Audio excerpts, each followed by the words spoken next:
افتی با شدت قرب روبل روسی دستی به اصطلاح دزدانه خود را به جیب خانواده‌های تاجیک هم دراز کرد.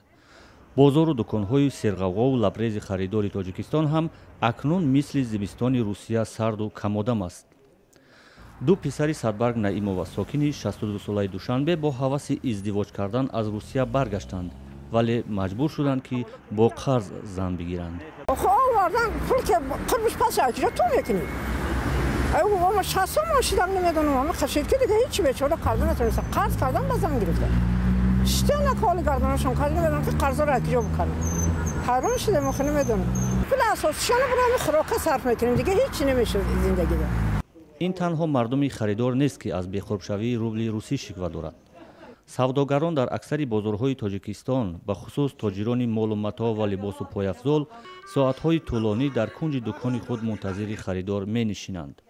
سر و لباس زمستانه که هنوز قبل از زمستان آورده بودند حالا در روزهای اخیر این فصل هم در دکانها آویزانند. سودا بعضی وقت هیچی نداریم. یک هفته بگر یک بار یک تا فرشیم همین ماه. فرشیم خدا شکر میگیم. یک تا دو تا میفروشیم. بحران روبل روسی هرچند مردم به خصوص افرادی را که نان خانواده اشان از روسیه است غافلگیر کرد، اما تاجران تاجیک اصولهای نوی زنده ماندن در تجارت در این زمان بحرانی را کشف کردند. یک گروه با ماشین و عربه در به در خانه مردم میگردند و مال خود را تبلیغ میکنند و میفروشند. گروه دیگر در منزل خود مال و متاع تجارتشان را گیر آورده دکانهای خانگی تأسیس دادند. اما با فرق از دکانهای سیار کوچه ها تاجران خانگی مال و متاع خود را برای 2-3 ماه و یا فرصت مناسب قرض می‌دهند. محصولات آنها نسبتاً ارزان است زیرا حداقل اجاره پولی نمی‌دهند. آدم‌ها پولشون کم، مثلا معاش میگیرن یا که پسرانشون در مهاجرت بودن معاش که ندارن آنها مجبور میشن که به همین خانه بیایند و غیر نقدی گیرند برای که در بازار با آنها غیر نقدی نمیدهند. با قول تحلیلگران بازار این چاره از بیچارگی تاجران روند تازه در زمان بحرانی است که برنامه‌های ضد بحرانی حکومت را پیش دستی کرده است.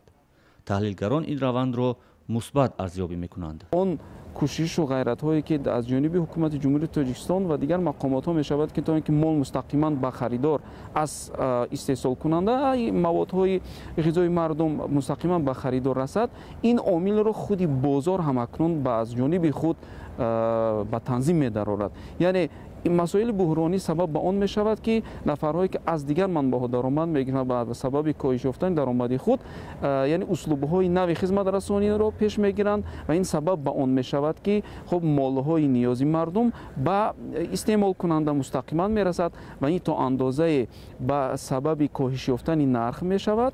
وزارت رشد اقتصاد و تجارت تاجیکستان تاثیر منفی قرب روبل روسی به اقتصاد کشور را تایید کرد و همزمان آژانسی آمار تاجیکستان میگوید تنها در ماه دکبر سال 2014 نسبت به یک سال قبل تجارت خارجی تاجیکستان 2.2% و یا 10 میلیون دلار کاهش یافته است.